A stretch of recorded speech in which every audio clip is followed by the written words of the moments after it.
So what exactly is technology? What do I mean when I say tech in the shop? And does technology belong in a woodworking shop? And is it right for your shop?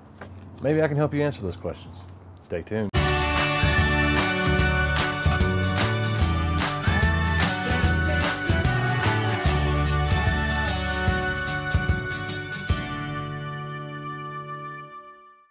Hi guys, so for those of you who don't know, my name is Michael and I am the woodworker for MK Designs. And welcome to the first official video of Tech in the Shop series. So, getting right to the point, and I've written a script for this. I may or may not go by it. I don't know, it's kind of more of a guideline for me. But we'll see, it's the first time I've ever written a script, so we'll see how it goes. So, what is tech and how can it be used in a workshop? Well, I'm sure most of you immediately thought of CNC machines, but there's so much more to technology. Tech in the shop goes a lot further than that. There are purists out there that say technology has no place in a woodworking shop. However, these are people that don't truly understand the definition of technology. According to Webster's Dictionary, Merriam-Webster Dictionary, got it right here. Technology is the practical application of knowledge, especially in a particular area, a capability given by the practical application of knowledge, a manner of accomplishing a task, especially using technical processes, methods, or knowledge, and the specialized aspects of a particular field of endeavor. So, essentially, you could break that down to say that even those hand planes that we all love to use, that's technology. If it hadn't been for the knowledge to be able to advance the technology behind these things, they wouldn't be as good as they are today.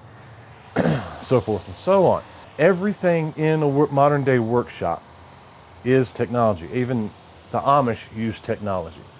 Those hand saws that you see everybody use, the two-person hand saws, you got one person on one side of a log, one person on the other side of a log, you push back and forth, that's technology. So if you break it right down to it, everything in a woodworking shop is technology of some sort or another. Sorry, I was trying to do this all in one take, but it just didn't work. I get tongue-tied. It happens. So essentially, even the hand planes, like this jack plane, the Japanese saws, this is an old one, but you get the idea, and the mallets, yes, even this wood mallet, are a form of technology. Now, don't get me wrong. Before anybody says it, I know you're gonna say, well, we don't mean it that way. We mean those fancy gadgets, fancy machines that takes all the skill out of woodworking. Okay, I have a couple questions for you on that one. Have you ever used one? Secondly, how do you think it works? Do you honestly think that you lay a board on it and tell it to make a box and it just does all the work and there's nothing involved in it at all? This argument actually came up in one of the Facebook groups that I'm a part of. I'm sure some of you out there have seen it. I'm not going to name the group. I'm not going to name the person. I'm just going to leave it at that, okay? But this gentleman actually stated that those that use CNC machines and call themselves woodworkers are actually gamers, and that real woodworkers would never use a machine like that. I can argue that till the cows come home. But I'll admit, I took offense to that at first. But I got to thinking about it. And in all honesty, the guy probably has never used one. He may have seen one. He's got, whatever, I don't need that. I'm a skilled woodworker. So am I. Okay? So is James King. I'm sure everybody on this channel knows who James King is. Mark Spagnuolo, the Wood Whisperer. I don't think anyone out there will argue that he is a skilled woodworker. He uses technology. He has a CNC machine. Some of the more traditional machines that he has are actually upgraded technology. The saw stop that he's getting, the miter saw that he uses, the drill presses that he uses, all of it is technology. So while it's and I like to call these machines, the CNC machines, the laser cutters and engravers and the 3D printers and things like that, I refer to them as high-tech machines. And the difference there being is they're computer controlled in one way or another. That's what I mean by high-tech machines. Now, it's true that in order to use most of these machines, you have to have some basic understanding of a computer system, you know, a laptop or a Tower PC or a Mac or whatever. You have to have some sort of knowledge about them. You don't have to have a whole lot, just a little bit. But you do need to take the time to actually learn how to use the software that's used to actually program these machines to do what you want them to do. And in order to program these machines properly, you have to know how wood works. You can't just tell it to make a dovetail joint and it'll cut the dovetail joint. You can't tell it to make a finger joint even, or whatever. You need to, and all the rules that apply to using your hands to make these things, the same rules apply to when you use a CNC machine to make the cuts for you, or to engrave something, or carve something. You have to have those skills. You have to have that knowledge in order to be able to actually use these machines properly. And a very good close friend of mine actually stated one time that anybody out there that thinks if the Amish had access to CNC machines that they wouldn't use them are out of their minds. They would have. The Amish took advantage of every piece of technology that they could in order to build quality furniture better, faster, and to be able to make more of a profit off of it. Some are going to argue that the Amish don't care about that stuff, don't care about the profit, they don't care about all that. But they do, because they're having to feed their families from this money that they're making from these products that they're selling. So they do care about it, just like all of us do. So, but I'm enough of that for now. So we're going to move on. So we know what technology is, and what I mean by tech in the shop is I'm actually referring to the high-tech machines. I'm referring to the CNCs, the lasers, the 3D printers, and things of that nature. But I mean, I could get into my Laguna lathe all day long because it has a computer control board in it to help control the speed.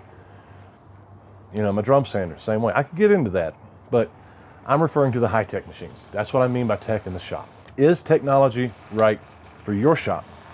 Well, there's several questions you need to ask yourself. One, do you have a product or products, or do you have an idea for a product or products that you want to make and sell? Okay, that's the first question. Two, will a CNC machine or a laser engraver or any other high-tech machine, 3D printer, whatever, aid in creating it? This could be speed up production, make a cut that you cannot, make repeat cuts and every part be exactly the same, and free you up to, finish the project or to package it. That could be an option too. Third question, are you willing to take the time to learn the software? So if you answered yes to all three of those questions, then odds are that high technology or tech in your shop would be a good fit for you. Even if you didn't answer yes to all of them, you only answered to one or two, it could still be a good fit. It just depends on what you're wanting to do, or if you're one of those people, I know a couple, they're like, oh, that's so cool, I gotta have it. Go ahead. Don't let people discourage you from doing it. It's your shop. It's your business. It's your hobby. It's whatever. It's yours. Make it yours. If tech is something you want to put in your shop, put tech in your shop. But with that said, so you decided that tech is right for your shop. Well, where do you begin?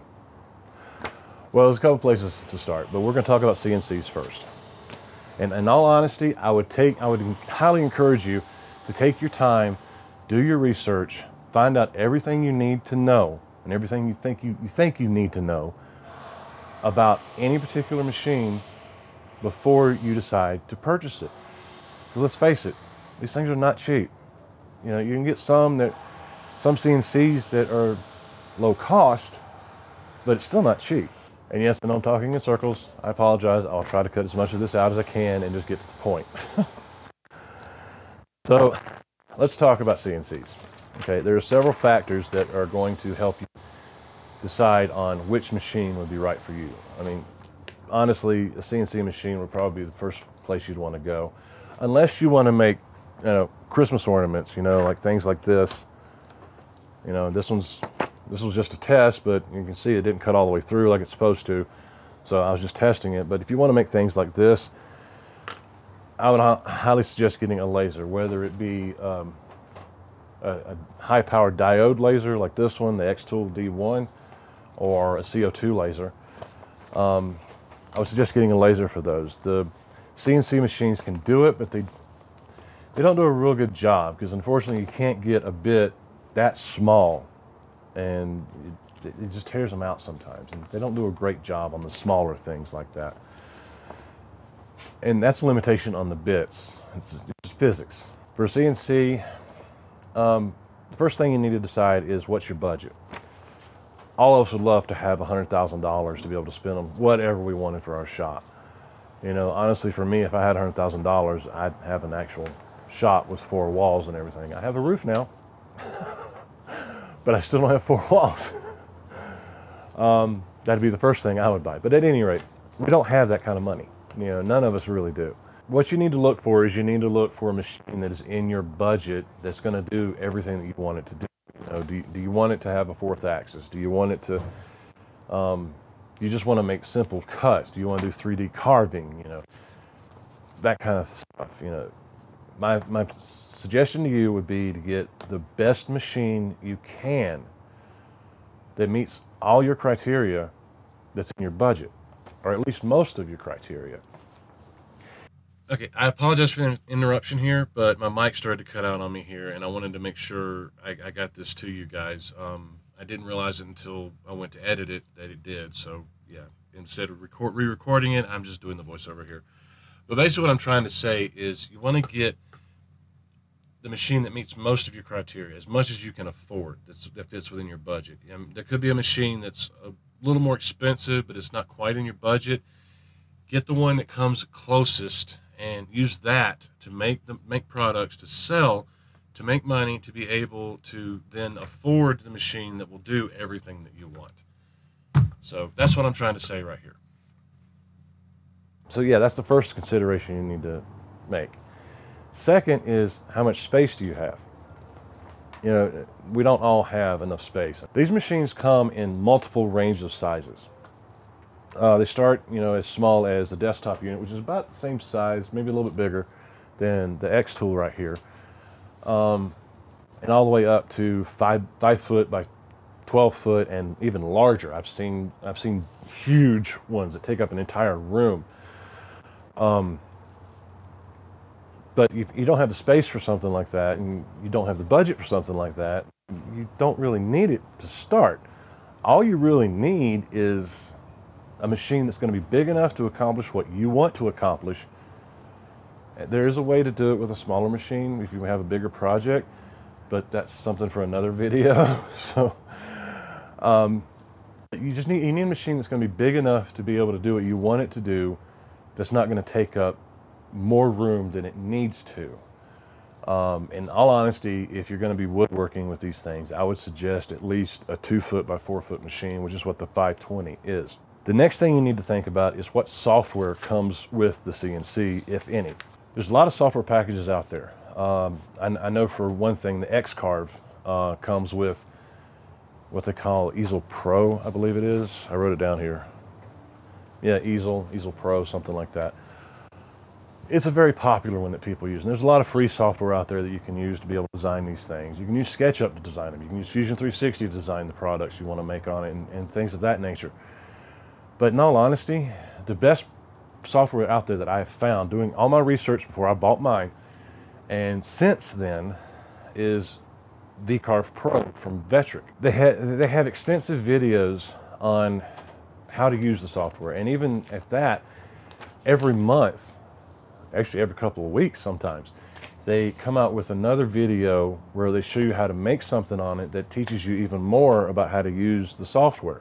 VCarve is by far the best software. But I definitely recommend looking for a machine that it either comes with VCarve or that you can use VCarve with. And if your machine doesn't come with it, you might want to save up the money and actually purchase that software. They do have free downloads, trial versions that you can get to see if the software is going to work for you. And so before you buy it, you can try it, that kind of thing. So, and actually try to learn how to use it before you actually make the purchase. So, once you have the software out of the way and you know your budget and you know the size you want, do you have a laptop or a computer that you can dedicate to using this machine, using with this machine? I have this laptop here, and I can plug it up to my machine and let it go. The problem with that is when it's running a file on the laptop, running it on the CNC, I can't use the PC for anything else. I mean, I can, but it's kind of iffy and it's a little sluggish. That's just the nature of the beast.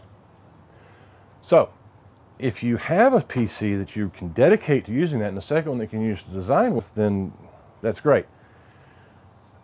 However, if you don't, or if you don't want to have your laptop or your PC in a room with all that dust, because no matter how good your dust collection is, it's going to have dust, period. If you don't want to have your computer in that room, then you might want to look for a machine that has a DSP. And DSP stands for Digital Signal Processing. And like the Nextwave machines come with what they call a pendant. It's basically a DSP. And you can plug a USB into that and it'll run the file that way. You just save out the G code on your machine, whatever the G code may be, and plug it in, save it onto the USB, plug it into your machine, and tell it to go. And it runs the file that you've programmed in the software.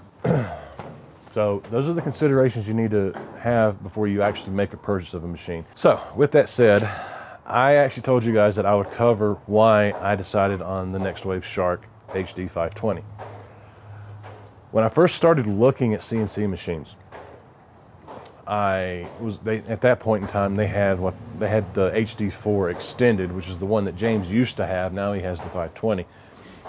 By the time I actually got around to making the purchase and the final decision, they had the HD 520s, the HD 500, 510, and 520. And the very first reason that I chose this one was all the reasons stated above. The cost. It had everything that I wanted it to do, and in my price range. I had a price range from this to this, and it was in my price range. But there are a few other things that went behind it with that. The size. That's number two. I wanted at least a 2 foot by 4 foot machine. This one is 25 by 60, 25 inches by 60 inches. So it's 2 foot by 4 foot. The software. Now, when I started looking at the software, and I started doing all my research, I knew I wanted VCarve. At the time, I wasn't sure if I needed Aspire or not, so I knew I wanted VCarve Pro.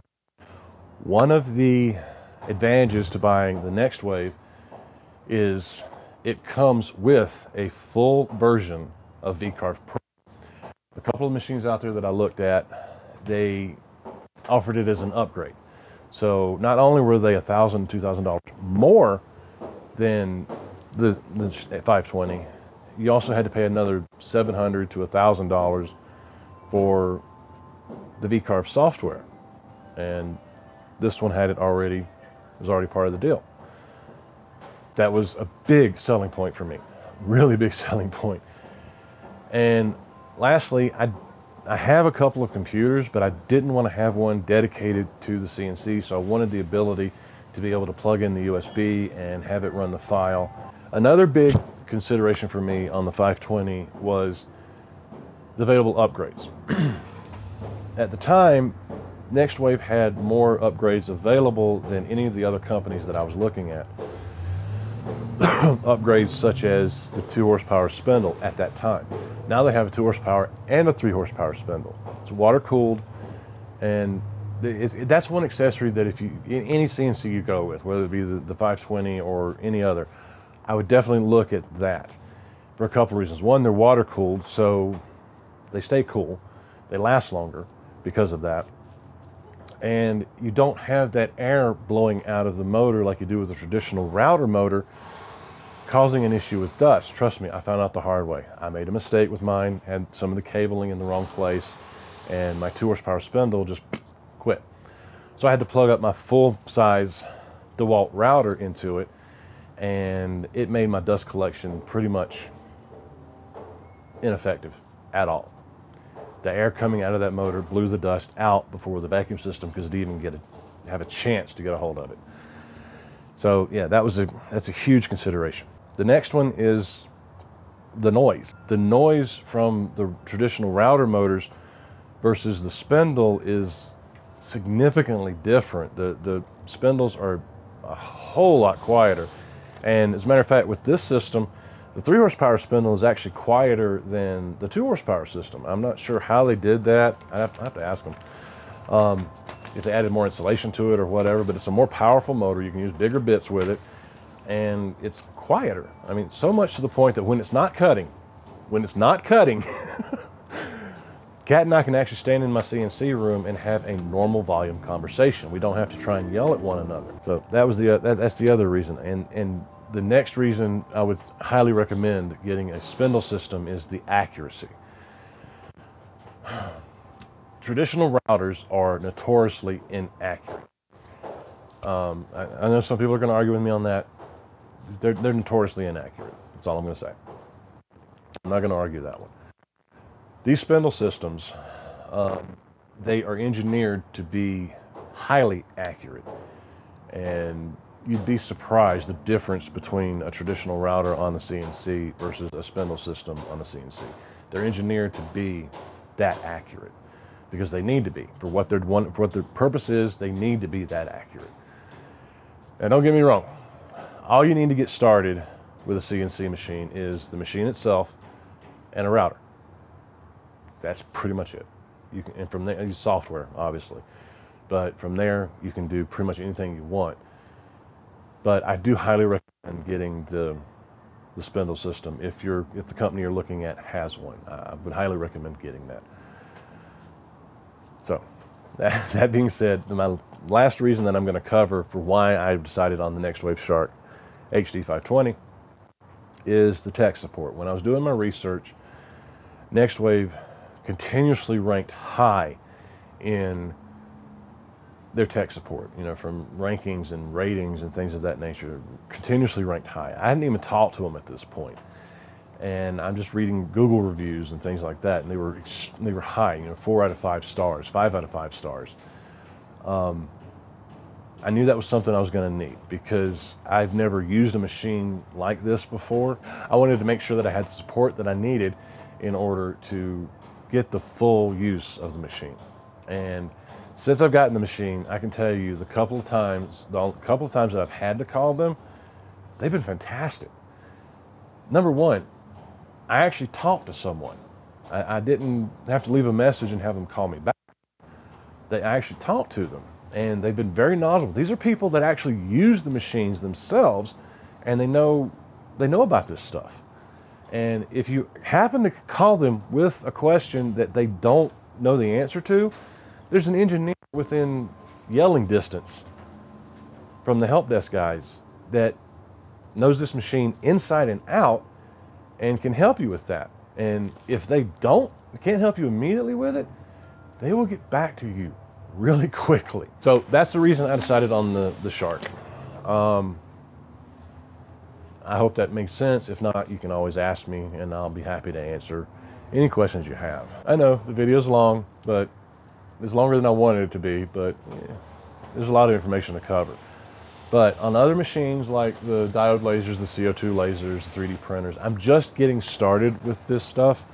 And as a matter of fact, yesterday I just ran not yesterday, but a couple days ago, I ran my first successful test on the X tool here, and I'm still learning it, but as I learn these things, I will be sharing them with you so that you can learn while I learn, basically. And you can decide for yourself, if this is something you want to actually look into. Yeah, I'll give you updates on my progress with all this stuff, and I'll continue to do things with the CNC, and I'll continue to talk about other types of tech in the shop and things like that. As it comes to my attention, I'll bring it up and we'll talk about it. Now, for those of you that don't already, If you follow me on Facebook, Instagram, and other social medias like that, you'll get notified, or you'll get updates faster, because I'll update them more often than I will on YouTube. Obviously, it takes me a little bit to actually record a video and then get it edited and get it uploaded. So it takes a minute. Whereas with Instagram and Facebook, I can just shoot a video on my phone and good to go. So, yeah. So I hope I've helped answer all your questions about tech in the shop. If not, please feel free to reach out. I will answer any question I can. And if I don't know the answer, I know how to find out. So I will get you an answer one way or another. It may not be immediate, but I'll get you an answer. You can either reach out to me by email, in the comments down below, or on Facebook or Instagram. Either way. I mean, my messenger is open on Facebook. You can feel free to reach me on any of them. So whatever you decide, as far as where the tech is right in your shop, whether you decide on a CNC machine, a laser, what type of machine you get, or what brand of machine you get, whatever you decide, I'll be here to help you try and get the most out of and the most fun out of using tech in your shop. So until next time, guys, happy creating.